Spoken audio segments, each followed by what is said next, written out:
la orden. Me llamo Rafael Cervantes, cabo primero del Grupo Aeromóvil de Fuerzas Especiales. Entre nosotros, los GAFE, nos decimos murciélagos. Vivimos a deshoras, volamos bajo el radar y nos alimentamos de la oscuridad.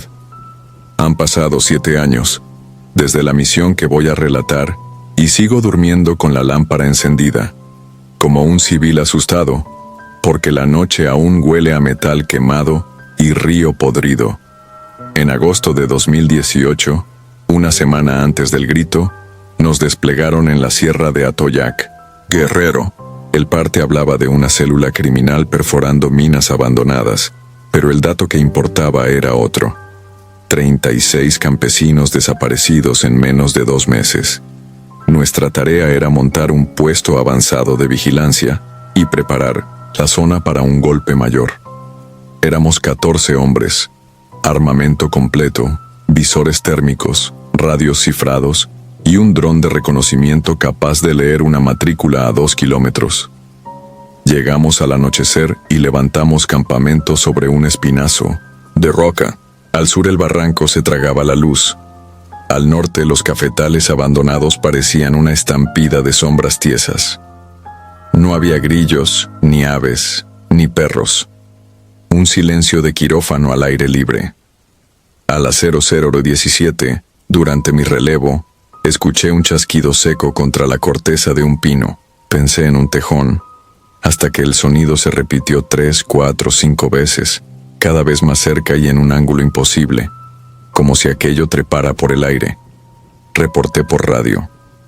El sargento Díaz llegó, se acuclilló a mi lado y alzó el fusil. No alcanzamos a comentar nada. El dron perdió potencia y cayó, un destello blanco y un golpe sordo entre la niebla.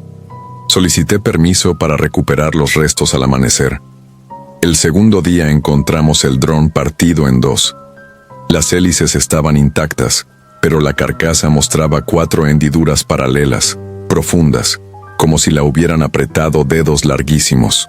A menos de 10 metros descubrimos huellas de media luna que terminaban en puntas delgadas, demasiado grandes para un hombre, demasiado ligeras para un oso. Fotografías, coordenadas, regreso al campamento. Sin laboratorio clandestino a la vista, marchábamos a ciegas.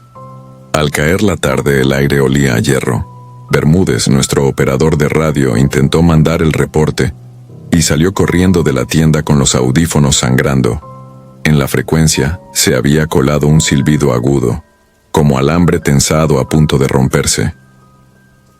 Reforzamos el perímetro, con sensores, bengalas y Claymore. Me tocó de nuevo el flanco norte. A las 01:23 5 sensores saltaron al mismo tiempo. Me arrodillé detrás de una roca.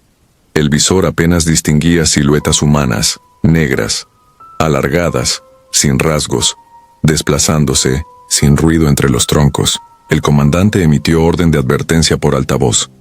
Nadie respondió. Entonces la camioneta blindada explotó desde adentro. Ningún fuego, solo el motor abierto como flor metálica y un residuo negro que olía a cable quemado. Las Claymore no detonaron.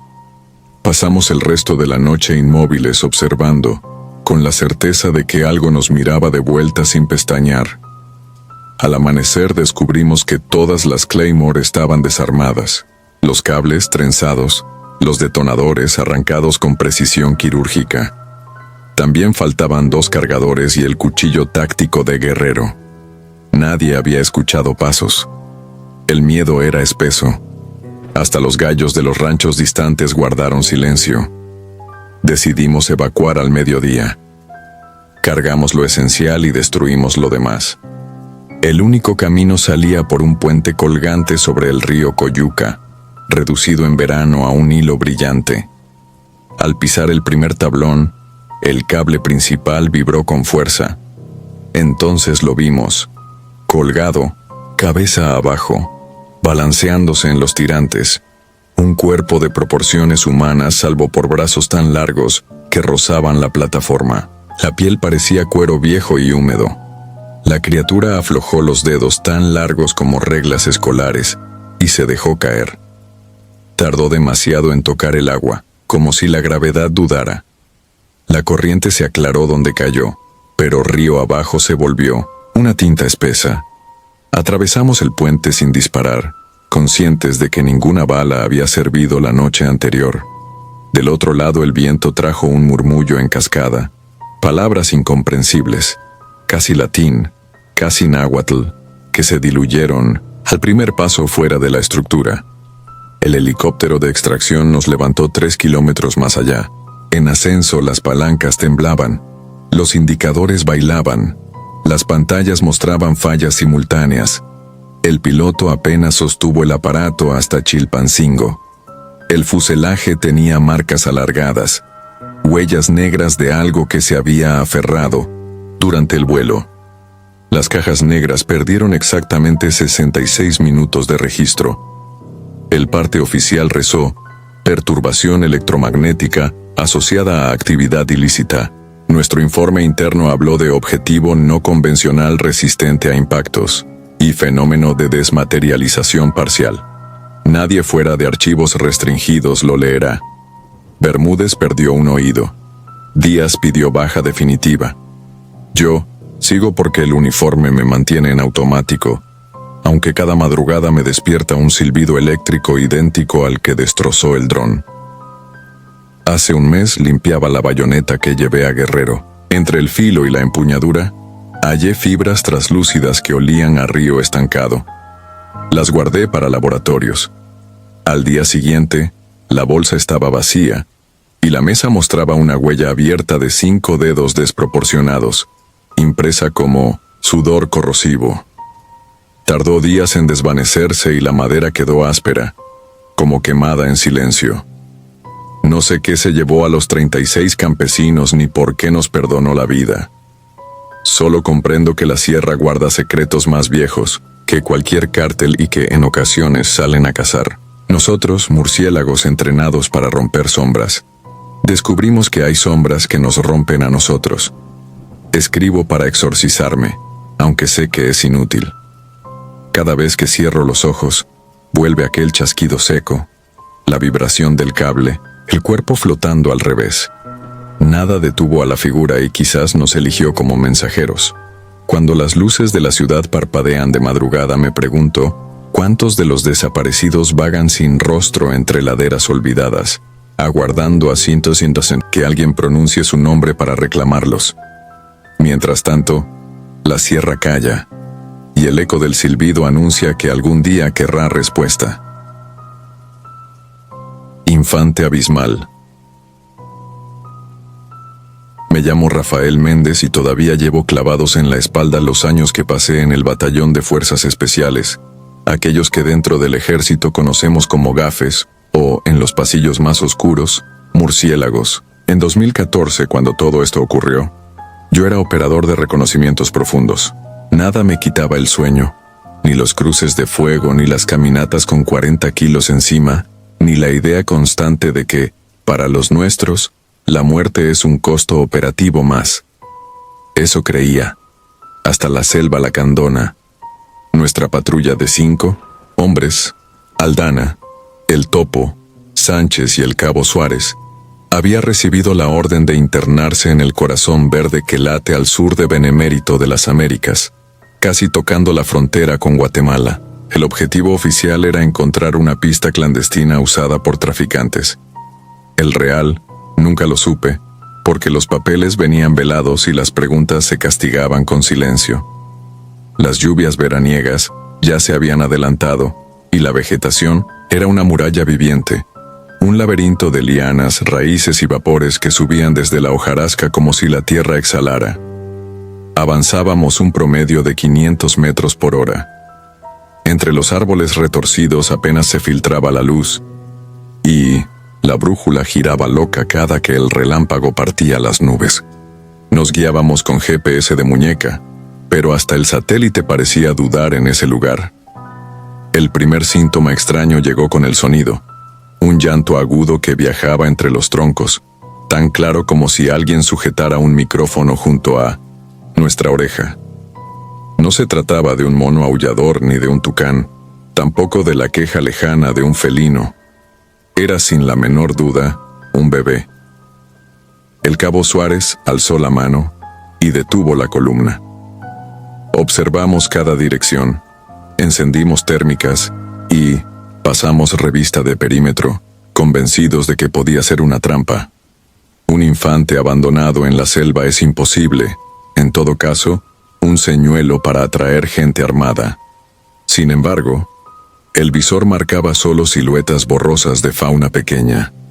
El llanto persistía, modulándose como si el niño respirara entre sollozos. Tomamos rumbo hacia la fuente, rompiendo ramas húmedas, hasta llegar a un claro minúsculo donde corría un arroyo chocolatoso. Bajo la lluvia fina, sentado sobre una piedra y con el agua golpeándole los pies desnudos, estaba el niño. Tendría, calculé, unos 16 meses. Piel pálida, vientre ligeramente abultado, mejillas enrojecidas por el frío. No llevaba ropa, ni insectos lo hostigaban, y la lluvia parecía deslizarse sobre él sin dejar rastro de barro. Algo en la escena era tan perfecto que se volvía antinatural. «No lo toquen», murmuró Aldana, y no era una orden, sino un ruego. Yo no podía permitir que un inocente muriera allí. Salté el cauce y avancé 3 pasos. El niño elevó la cara. Sus ojos no tenían el brillo húmedo de una criatura frágil. Eran profundos, densos, del color de la obsidiana pulida. El llanto se cortó de golpe como una grabación pausada, y en su lugar surgió una risita breve, no infantil, sino grave y hueca, un sonido imposible de salir de un aparato fonador tan pequeño. Mi impulso se congeló. Sánchez masculló una plegaria. El topo apuntó el fusil sin quitar el seguro. Entonces ocurrió lo que me marcó para siempre. El pequeño abrió la boca y mostró dientes que no correspondían a la etapa de leche. Eran piezas adultas, disparejas, afiladas como limas. Parecían haber brotado en filas dobles, saturando el espacio. Aquella boca se extendía demasiado, iluminada por un relámpago que explotó tras las copas y pintó la escena en negativo durante un parpadeo interminable. Yo retrocedí un paso. No había dogma, entrenamiento ni casualidad científica que pudiera explicar esos colmillos. Sentí cómo el sudor frío se mezclaba con el agua de lluvia, resbalando dentro de la pechera antibalas. El niño, o aquello que fingía ser un niño, se puso de pie con la torpeza de quien aprende a caminar, pero con una rapidez que contradijo sus movimientos. Dio un saltito y quedó en la orilla profunda del arroyo, el agua golpeándole las rodillas. Noté que el cauce, antes murmurante, se había silenciado. Ni insectos, ni pájaros, ni el arrullo distante del viento. La selva aguardaba. En un impulso irracional intenté llamarlo, tal vez para convencerme de que aún era humano. «Ven», dije. Mi voz sonó hueca dentro del casco. Aquella criatura ladeó la cabeza y emitió un chillido que me taladró el oído, más semejante al chirrido de un metal al desgarrarse que al balbuceo de un infante. El efecto fue inmediato. Los visores térmicos se apagaron. Las radios tartamudearon solo estática. El GPS quedó en negro. Un hedor a vegetación podrida se disparó como una exhalación desde la boca abierta. «Retirada», ordené, sin esperar aprobación. Ni el cabo Suárez discutió. Retrocedimos manteniendo formación circular, pero el niño no nos siguió. En cambio, giró sobre sí mismo y se adentró en la corriente, sumergiéndose sin chapoteo, más parecido a una piedra arrojada al agua que a un ser vivo. El arroyo se cerró sobre él sin dejar burbujas, y el silencio siguió tan pesado que los tímpanos dolían. No nos detuvimos hasta que la noche cubrió la selva y montamos un bivac improvisado en un promontorio de roca, lejos del cauce. Pasamos, lista de equipo, brújulas magnetizadas, pilas agotadas. Las luces químicas chisporroteaban sin encender. Solo las armas permanecían fieles. Durante la guardia escuché, entremezclado con la lluvia, igual al que hace un bebé al golpear dos dientes de leche, pero el ruido provenía de los árboles más altos, 20 metros sobre el suelo. Nadie durmió. Al amanecer, Suárez faltaba. No había arrastre ni huellas. Su mochila seguía abierta, como si hubiera abandonado el campamento por voluntad propia. El topo sugirió un deslizamiento de tierra, pero el terreno estaba intacto. Una idea absurda empezó a instalarse en mi mente. ¿Y si el niño había regresado? Rescaté el manual de procedimientos, como si la tinta impresa pudiera darme consuelo racional, y descubrí que las páginas se habían humedecido. En la esquina inferior, sobre la marca del escudo nacional, alguien, o algo, había dibujado, con barro, la silueta chaparra de un infante. No podíamos pedir evacuación. Los satélites no respondían. Los códigos HF devolvían pitidos sordos.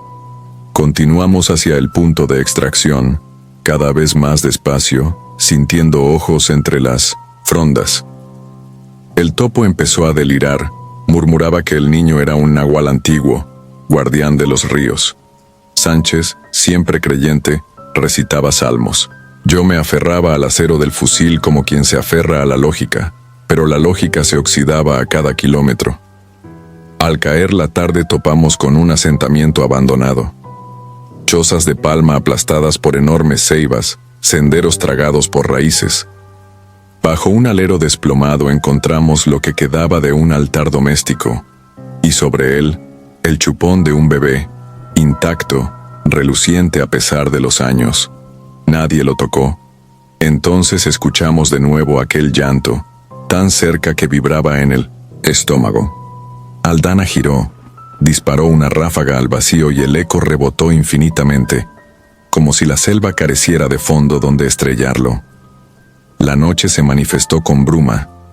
A cada metro aparecían juguetes a medio enterrar. Un sonajero, la mitad de Minnesota, un oso de peluche, zapatitos plastificados aún sin moho. Eran demasiados para un solo niño. Eran tributo. Comprendí, o quise creer, que los habitantes antiguos intentaron aplacar a algo que exige inocencia ajena para mantenerse en el mundo. El Cabo Suárez fue solo la ofrenda más reciente. Cuando alcanzamos la última coordenada antes de la extracción, éramos 3. Aldana caminaba con los ojos perdidos, como si atendiera voces que el resto no oía. El topo lanzaba destellos con un espejo roto, llamando a helicópteros que nunca sobrevolaron. Sánchez se aferraba a un crucifijo improvisado con ramas. Rezaba, sin mover los labios. Yo mantenía la posición, cuidando que la locura ajena no desmoronara la línea. Fue entonces cuando el niño reapareció, esta vez entre nosotros, sin que nadie notara su llegada. Estaba de pie sobre las hojas, seco a pesar del aguacero. Sonreía con esa boca ajena y en la penumbra, sus dientes destellaron como cuchillas. Sentí que el aire se solidificaba. Mis pulmones no obedecieron. Aldana abrió los brazos, hipnotizado, y avanzó. Llamé su nombre, no respondió. El niño extendió una mano diminuta. Al contacto, Aldana cayó de rodillas, gimiendo un ruido, bajo, tembloroso, que terminó en silencio cuando su cabeza se inclinó a un ángulo imposible, y el peso del cuerpo tiró hacia adelante. No disparé. Hubiera querido hacerlo, pero mis dedos no distinguían la orden de tensar el gatillo. Una parálisis de pánico los consumía. El topo empujó a Sánchez para huir y ambos tropezaron, rodando ladera abajo entre matorrales. El niño le siguió con ese paso inestable y veloz, girando breves zancadas que parecían aparecer y desaparecer, como cuadros aislados de una cinta dañada. Yo corrí en la dirección contraria, a ciegas, hasta romper el follaje y caer en un claro donde soplaba viento limpio. Allí, por primera vez en 2 días, el GPS despertó con un pitido. El punto de extracción estaba a menos de 700 metros. Encendí la bengala, y el humo teñido de magenta se elevó pidiendo auxilio.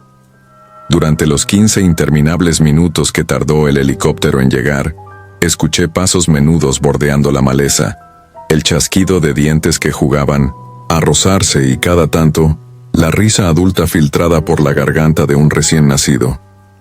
El piloto no preguntó por el resto. Su rostro reflejaba el tipo de órdenes que nacen en escritorios donde nunca llega la humedad de la jungla. Al ascender, alcancé a ver desde el aire el río acaramelado partiéndose en meandros. Sobre un recodo brillaba algo blanco. El niño, otra vez sentado, moviendo la mano en un gesto que no supe si era despedida o invitación. La brecha. No importa cuántas veces haya saltado desde un helicóptero o cuántas noches haya dormido en la selva, nada me preparó para lo que vi aquella madrugada. Me llamo Héctor Molina, sargento primero de las Fuerzas Especiales GAFE, los 112 murciélagos, y llevo 13 años metiendo el cuerpo donde la mayoría no pondría un pie. En febrero de 2019 salí del campo táctico en Huajuapan, Oaxaca, con 24 horas francas para ver a mi familia en Juchitán. Pensé que la ruta vieja por la Sierra Mixteca me ahorraría tiempo. Esa decisión sigue royéndome el sueño. Partí a las 22:30 en una camioneta utilitaria del batallón. El aire del altiplano, denso y frío, entraba por las ventanillas abiertas. Necesitaba el golpe de viento para no pestañear durante las curvas. Conocía la carretera seca, flanqueada por barrancas, mezquites y un silencio tan profundo que mis propios latidos parecían pasos ajenos sobre la grava. El tablero marcaba 120 kilómetros por hora. A esa velocidad, las sombras de los cerros resbalaban como mantas oscuras sobre el parabrisas. Kilómetro 47. A la derecha distinguí un puesto de vigilancia abandonado, una caseta de concreto, techo vencido, grafitis descoloridos. El reflector roto colgaba como un ojo apagado. Frené por instinto. Vieja costumbre de revisar cualquier estructura solitaria. Bajé la luz larga y metí primera. No había señal de radio ni de celular en esa hondonada, pero algo peor que la incomunicación se sintió en los huesos. Un olor metálico que no pertenecía a la noche ni al motor. Apagué el vehículo para escuchar. La nada absoluta. Ni coyote, ni grillo, ni viento entre matorrales. Solo mi aliento y de pronto un rasguido. Como cuando se enciende cerillo húmedo. Psst. Volteé al parabrisas. A unos 40 metros, en medio de la cinta asfáltica, flotaba un fuego azul verdoso del tamaño de una sandía. No quemaba nada, apenas parpadeaba con un pulso húmedo, casi triste, que me recordó las luces químicas usadas en rescates nocturnos. Pero ese fulgor tenía vida propia. Subía, bajaba, se retorcía, y detrás como telón la oscuridad más compacta que he visto. El entrenamiento dicta describir, medir, actuar. Saqué la bereta, calibre 9 mm, y encendí la linterna táctica. El haz blanco se quedó corto. La llama siguió allí, indiferente, suspirando con un latido que se me metió en los dientes. Entonces se dividió. 2, 3, 4 esferas replicaron el mismo fulgor y trazaron un círculo frente a mí, como si delimitaran un paso ceremonial. No disparé. Sabía que la bala solo atravesaría aire y peor. Me dejaría sordo bajo la bóveda de cerros que devolvían eco. Un escalofrío me dobló el estómago. Recordé voces de veteranos sobre fuegos locos que atraen almas en caminos serranos. Historias que siempre taché de folclore cantinero, pero mientras las esferas se acercaban, entendí que el folclore es solo un disparo sin registrar. Retrocedí despacio, abrí la puerta, subí de un salto y giré la llave. El arranque patinó. Otra vez. Nada. El corazón me tronaba en las sienes. Los 4 orbes se juntaron a 3 metros del cofre, girando en espiral, y la temperatura cayó hasta empañar los cristales. Pisé embrague y acelerador simultáneos. El diésel tosió, escupió humo y al fin encendió. Metí primera. Cuando solté clutch sentí como si algo tirara del vehículo hacia atrás. Las luces internas parpadearon. El velocímetro murió.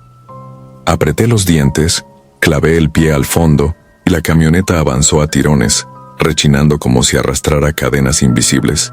Los orbes se abrieron a los costados, pegados a las ventanillas, bañando el interior en un resplandor enfermizo que volvía fluorescentes mis manos. No había nadie más, pero escuché un coro susurrar mi nombre. Héctor, con la misma cadencia que un superior llama lista. Sentí la voz detrás de la nuca, luego en los espejos laterales, ecos que rebotaban dentro del cráneo. No quise mirar, sin embargo, el retrovisor central capturó una silueta femenina, anciana, sentada en la caja del pickup. Rostro hundido, ojos huecos, cabello flotando como mecha prendida por ese fuego. Parpadeé. Ya no estaba. Las esferas también se disolvían, convertidas en hilos verdosos que se apagaban contra la negrura. El motor recuperó fuerza. En segunda, luego tercera, pasé los 90 km/h en una recta que escurría cuesta arriba. Al coronar el puerto regresó el viento, y con él los ruidos naturales. Grillos, un búho lejano, el golpeteo seco de piedras sueltas contra la carrocería. El tablero revivió. Revisé espejos, carretera vacía. Aún así, continué hasta ver los primeros destellos de la autopista Coagnopalán, Oaxaca. 50 kilómetros adelante, sin atreverme a detenerme ni a reconocer si temblaba. Llegué al retén del kilómetro 0 a la 0137. El cabo de guardia me saludó. Contesté con un gesto y pedí acceso a la enfermería con la excusa de un malestar estomacal. Mientras me tomaban la presión intenté articular lo ocurrido, pero las palabras se apelmazaban. Nadie me creería. Ni siquiera yo quería hacerlo. Opté por pedir suero y silencio. En la litera, respiré el olor a desinfectante que suelo asociar a heridas leves después de un despliegue. Sin embargo, el corte invisible que llevaba era otro. Dormité poco antes del alba. Soñé un zumbido grave, como turbina acelerando. Al abrir los ojos, la litera vibraba. Pensé que era un tráiler pasando sobre la autopista, mas provenía de mi pecho.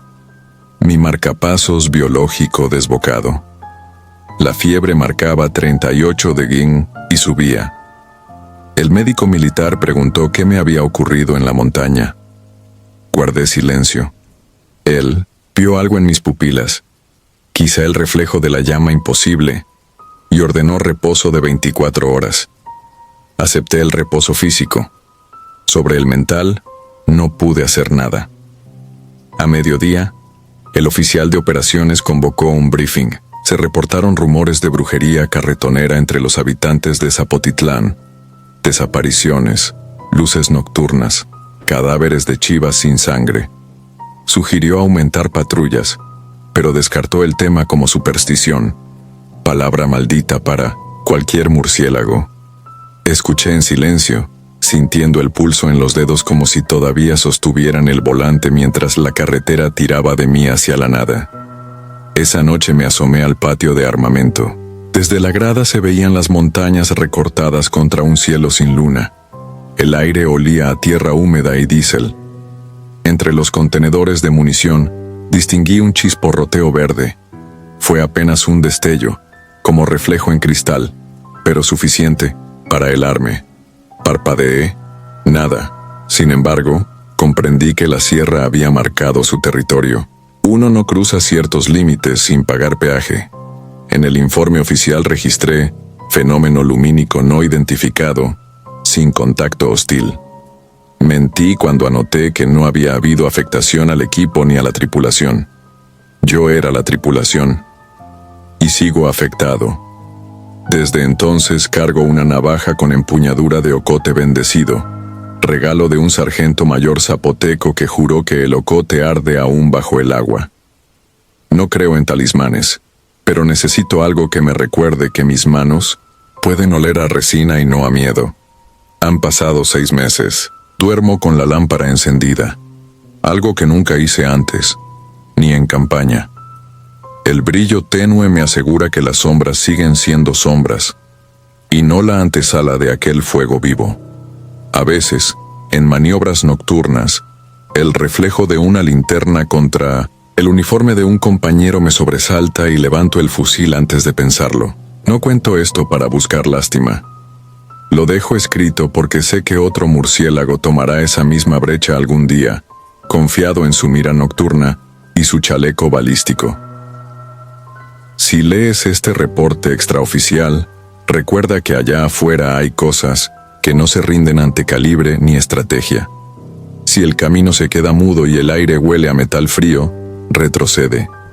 Y si un fuego verdoso intenta invitarte a bajar la ventanilla, pon primera, pisa a fondo y deja que la bestia de motor rugido te arrastre lejos. Puede que la carretera sea larga, pero no tanto como las noches que te esperan si la llama logra entrar en tu espejo. Yo, Héctor Molina, Murciélago 12, continúo en servicio activo. Cumplo órdenes, entreno reclutas, limpio mi arma. Todo parece igual, salvo el instante, cada madrugada, en que cierro los ojos y el silencio vuelve a asfixiar la sierra. Entonces el zumbido de cerillo húmedo regresa, la piel se me hace hielo y recuerdo que la noche tiene memoria. Con cada latido escucho el rumor de 4 voces sin cuerpo que todavía giran sobre el asfalto, esperando que alguien, quizá tú, vuelva a detenerse a mirar. Piel prestada. No soy un hombre dado a la superstición. 20 años dentro de la unidad de operaciones especiales, Alcaudones, el apodo cariñoso que la tropa le dio a nuestro escuadrón nocturno, me han enseñado que casi todo tiene una causa tangible.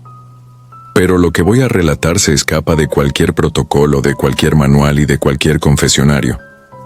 En julio de 2019 recibimos la orden de internarnos en la Sierra de Juárez, al noroeste de Chihuahua. Inteligencia señalaba sembradíos de adormidera dispersos en barrancas estrechas y casi inaccesibles.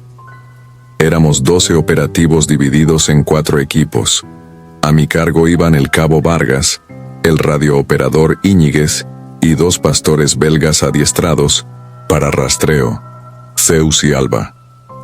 Salimos poco antes del amanecer. El verano mantenía el aire caliente, pero bajo el follaje de pino y encino la luz se volvía verdosa y húmeda. A cada paso sentíamos el crujido de agujas secas, y el olor a resina fresca nos pegaba en la garganta. Las primeras horas trascendieron sin novedad. Medíamos distancias con el GPS, marcábamos puntos de referencia y abríamos brechas con machete allí donde el monte se cerraba. A mediodía, cuando el resto de los equipos reportaba terreno negativo, Zeus levantó la cabeza y aspiró con fuerza. Alba imitó el gesto, pero en ella se notó un temblor sutil. Algo les llegaba por la nariz. Podíamos jurar que no era olor a opio sin refinar, sino otra cosa, dulzona y húmeda como carne vieja. El primer ladrido de Zeus nos erizó la piel. Fue grave, casi un gruñido. Luego se tensó, y antes de que Vargas ajustara la correa, el animal jaló con tal violencia que liberó el mosquetón y se lanzó cuesta abajo, rompiendo la maleza como una flecha. Alba retrocedió hasta tocar mi pierna. Se echó panza al suelo y gimió quedo, lo cual contradecía todo su entrenamiento de confrontación. Íñiguez trató de llamar por radio al puesto de mando, pero la señal rebotaba entre los cañones y apenas chisporroteaba. No quedaba otra. Había que seguir a Zeus. Durante 4 horas ascendimos y descendimos taludes de piedra suelta. Íbamos, sudados y con los uniformes rasgados. Ni un indicio del perro. Al atardecer, los miradores naturales nos ofrecían una vista casi plateada del Pacífico a lo lejos. Parecía un espejismo. En el fondo de un valle serpenteaba un arroyo seco. Decidimos encender las linternas y replegarnos, rogando que Zeus regresara por instinto al campamento base. No habíamos avanzado ni 1 kilómetro cuando escuchamos un ladrido solitario, ronco, distinto al ladrido alerta con el que Zeus avisaba: hallazgos. Alba se puso rígida. el lomo erizado como un cepillo. La lámpara de Vargas iluminó la falda de un cerro, y allí emergió una silueta perruna.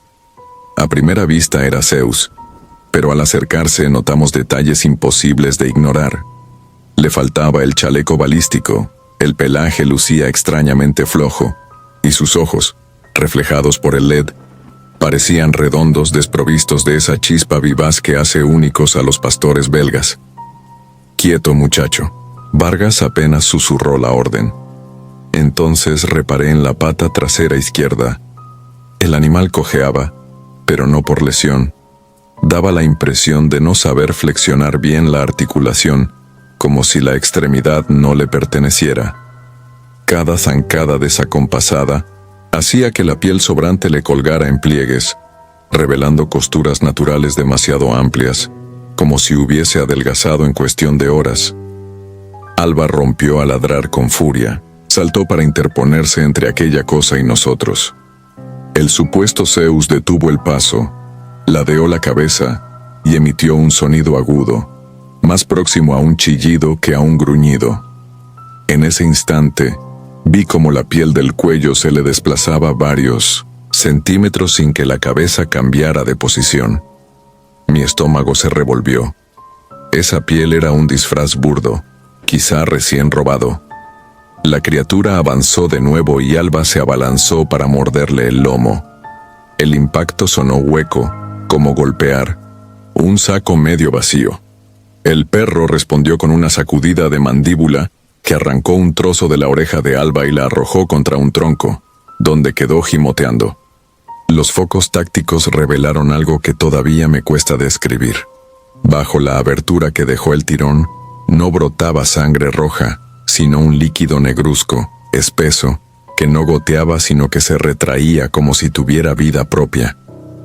Grité la orden. De fuego. Íñiguez y yo descargamos 3 ráfagas cortas de M4, apuntando al centro de masa. Las balas que dieron alcanzaron a moverle un paso. No hubo salpicadura ni entrada limpia, solo un chasquido gomoso. El ser emitió un gañido cavernoso y retrocedió 2 metros. De inmediato giró y se zambulló en la oscuridad entre los troncos. No corría, se deslizaba, con la misma torpeza de un muñeco mal articulado. El silencio posterior me pesó más que el tiroteo. Excepto los jadeos de Alba, todo quedó mudo. Ni grillos ni pájaros. La radio chisporroteó de pronto. Retazos de dicho, voces de los otros equipos confirmaban hallazgos de claros abiertos y surcos quemados. Aparentemente cultivos recientes, pero sin cosecha.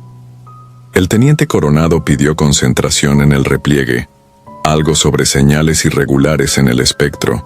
Con la adrenalina todavía en el pecho, levantamos a Alba en una manta improvisada y emprendimos el descenso. Oscureció rápido. Las nubes taparon la luna y una bruma fina comenzó a colarse entre las ramas, dándonos la sensación de caminar dentro de un túnel. Cada 30 metros hacíamos alto para escuchar. Fue entonces cuando notamos otro sonido, no de perro, sino de rasguños, uñas contra corteza, avanzando en paralelo a nuestros pasos. No se acercaba, solo acompañaba. Llegamos al campamento poco antes de medianoche. Allí reinaba el caos. 2 binomios caninos faltaban, y en el perímetro se oían ladridos dispersos que no correspondían a ninguno de nuestros registros. Al veterinario le bastó un vistazo para afirmar que Alba nunca había recibido una presión mandibular normal. El patrón de desgarro era asimétrico, la fuerza aplicada imposible para la quijada de un can del mismo tamaño. Mientras la suturaban, descubrí otro detalle perturbador. Sus colmillos presentaban microroturas, como si hubiese mordido algo metálico o demasiado duro. El capitán Saavedra ordenó encender fogatas controladas, no por necesidad de calor, sino para marcar territorio con humo e iluminar posibles intrusos. Cada centinela juraría después que por momentos la línea externa parecía moverse, como si el monte mismo respirara. Entre el chisporroteo de las ramas húmedas, un olor nuevo impregnó la noche. una mezcla de cuero viejo y almizcle, el cinto acentuado mismo que olimos antes de perder a Zeus. A las 03:12 escuchamos el aullido. No era un lamento lupino, sonaba hueco, cargado de eco, como si saliera de un pecho demasiado grande para el cuerpo que lo contenía. Se oyó primero al este, luego al oeste, casi simultáneo. Las cámaras térmicas mostraron formas ambiguas que se asomaban detrás de troncos y desaparecían antes de poder fijar la mira. Dudo que fuera un solo ente. Aquello parecía un coro improvisado, como si algo se hubiera multiplicado usando la piel de nuestros perros perdidos. Esa fue la idea que me quemó la mente. Un depredador sin forma, vistiendo disfraces mal ajustados de todo lo que cazaba. Al amanecer, la neblina se disipó y pudimos recontar. Los otros equipos hallaron pedazos de chalecos balísticos rasgados y correas arrancadas. Ninguna señal de los perros ni de sangre orgánica. En el informe oficial colocamos que elementos cinológicos desaparecieron en acción y se registraron encuentros con fauna silvestre hostil. Fue una mentira piadosa. La verdad simplemente no cabía en el parte de inteligencia. Regresamos a la base aeromóvil de Navojoa con más preguntas que respuestas. Alba se recuperó, pero jamás volvió a latir su cola cuando escuchaba mi voz. Se quedó como hueca por dentro, igual que los ojos de la criatura que ocupó la piel de Zeus. Al mes siguiente pedí asignación administrativa, algo que jamás pensé solicitar. El capitán aceptó sin objeciones. Supongo que vio en mis pupilas el mismo reflejo que yo reconozco cada mañana en el espejo. Hoy, mientras limpio la pistola en un cuarto de mantenimiento silencioso, viene a mi nariz ese olor dulzón que aprendí a temer. Dicen que los pastores belgas recuerdan a sus manejadores por el olfato. Yo temo que algo más, algo que no era Zeus, también me reconozca. Si alguien sabe de criaturas que se pongan la piel de aquello que cazan, le ruego que me lo explique. Necesito dormir sin soñar con costuras que se abren y colmillos de caucho negro goteando nada. Hasta entonces, cada chasquido en la noche me recordará que, allá en la Sierra de Juárez, dejé mucho más que un perro. Dejé la certeza de que la carne puede ser vestida como un uniforme, y de que no todo lo que regresa tras perderse entre los árboles merece ser llamado compañero. La arena grita. Me llamo Marcos Ávila. Tengo 46 años y durante 15 formé parte del Grupo Aeromóvil de Fuerzas Especiales. Cuento esto porque el recuerdo me roe los huesos como el polvo del desierto al metal, y porque los que estuvimos allí ya casi no dormimos. Era agosto de 2007. Nos encontrábamos desplegados en el polígono de pruebas de la región militar Sexto, un rectángulo árido y vedado entre las sierras de Coahuila y el infinito gris de la autopista 40. A las 23:18 recibimos un código ceniza. Desastre clasificado, amenaza biológica incierta, sin presencia civil. Para cualquiera en la línea, regular eso sonaría a fuga de material químico. Para los gafes significaba algo que ni siquiera aparecía en los manuales. Salimos en 2, camuflados, 6 elementos por vehículo. Yo iba de artillero, con los oídos zumbándome por el generador híbrido y el ventilador de partículas NBQ. El aire olía a tormenta eléctrica, aunque el cielo estaba limpio y plano, como una lámina quemada. A 40 kilómetros de la base, apareció un fulgor verde, colonizando el horizonte igual que una aurora enferma. El GPS enloqueció. Las coordenadas saltaban entre ceros y símbolos extraños. Aún así continuamos hasta que las ruedas se hundieron en una costra de arena vidriada. Al descender, percibí la primera anomalía. Ningún sonido de grillos, ni el silbido del viento entre los matorrales secos. Solo un silencio que parecía absorber la sangre del cuerpo. Unos metros delante, una zanja negra abría la tierra como si algo hubiese rebotado varias veces antes de detenerse. Al final de la cicatriz, una masa ovalada, fuliginosa y palpitante, exhalaba chispas azuladas. El material no recordaba a ningún metal. Era como carbón vivo atravesado de filamentos líquidos. Nuestro capitán, llamaré Sombra 1 para mantener reservas, dio la orden de establecer perímetro y activar los termovisores. Las cámaras no captaban calor, solo un vacío absoluto que invertía los colores. El objeto aparecía blanco, nosotros negros. En un ángulo de la estructura se abría una grieta de la que goteaba una sustancia viscosa, fluorescente y silenciosa, que se solidificaba al contacto con el suelo formando pequeños cristales hexagonales. A 3 metros de la proa improvisada, hallamos al primer ocupante. Era imposible confundirlo con un ser humano. La piel era traslúcida, surcada de vetas lilas que latían como raíces. No tenía boca ni orejas, y los ojos, inmóviles, bastaban para desencajar a cualquiera.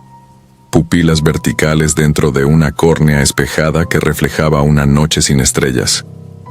Apreté el gatillo de mi FX-05 por costumbre, pero el seguro permanecía puesto. Ni los más duros entre nosotros pretendían disparar a aquello. El capitán registró la temperatura con un termómetro láser. 18 de Grantus exactos, idéntica a la del ambiente, como si la criatura no generara calor propio. Su brazo derecho estaba cercenado, del muñón brotaba la misma savia luminosa. Aún así, movía los dedos restantes contra la arena, lentos pero firmes, como escribiendo un código incomprensible. Ceniza contemplaba implicaciones de contagio, de modo que desplegamos una burbuja portátil de contención. Dentro, los especialistas NBQ extrajeron muestras que chisporroteaban, derritiendo el acero quirúrgico al contacto. Aquello no era biología convencional. Mientras tomaban datos, llegó el eco de rotores. 2 helicópteros negros emergieron del norte sin luces de posición, enormes, dibujando gigantes sobre la loma. Se detuvieron en estacionario a menos de 20 metros. El remolino levantó un infierno de polvo, nublando la vista.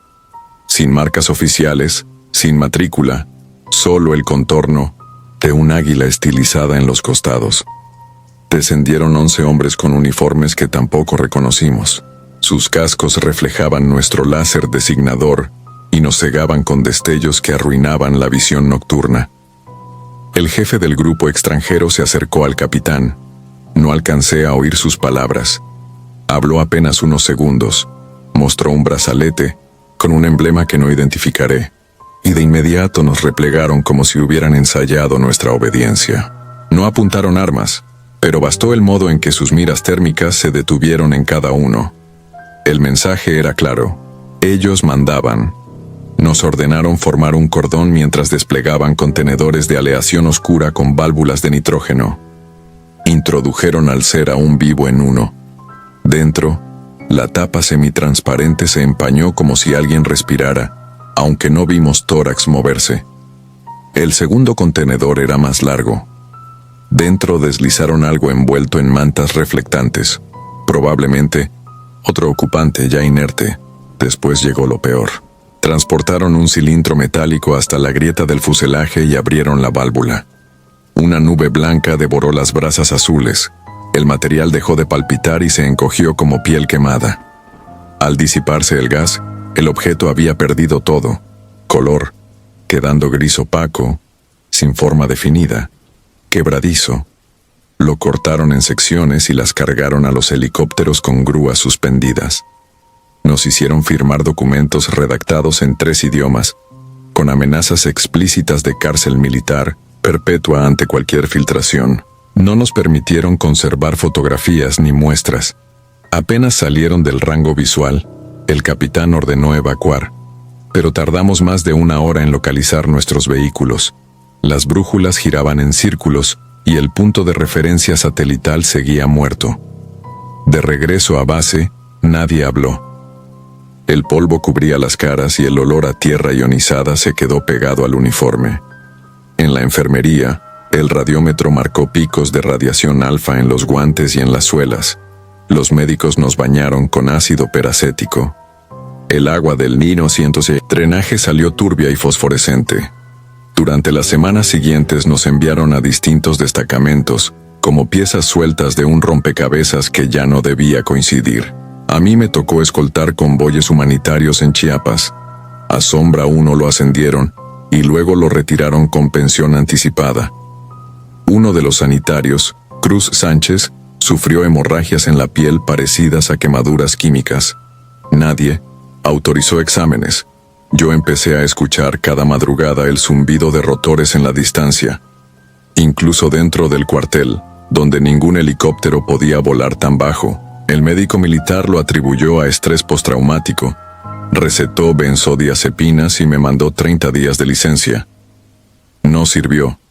Las pastillas apagaban el cuerpo, pero no la vibración detrás de los ojos. El 18 de octubre recibí una carta, sin remitente. Dentro había una foto Polaroid tomada con infrarrojos. Mostraba un punto blanco, humanoide, arrastrándose por la arena hacia un haz de luz.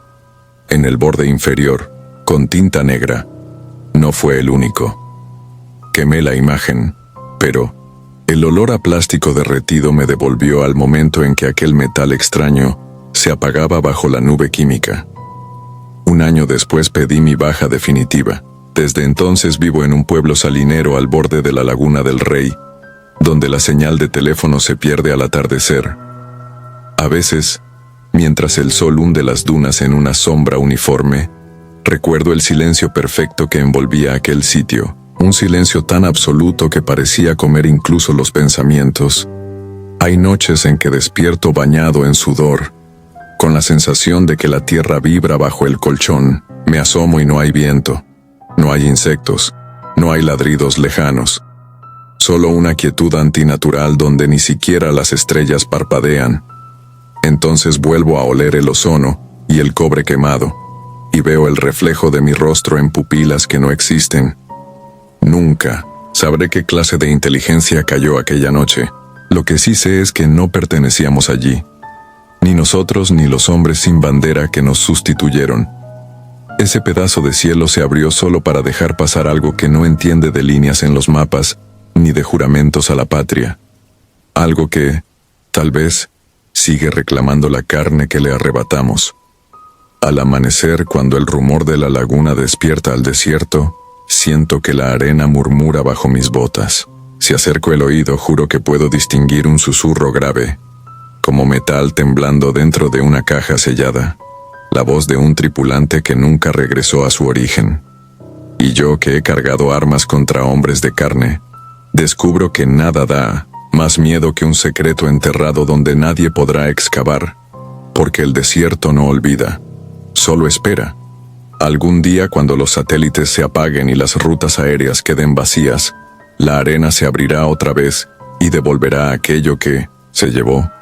La nave, los cuerpos, el frío absoluto y ese brillo verde que convirtió la noche en un abismo. Entonces los que firmamos silencio ya no tendremos a quien culpar. La arena grita.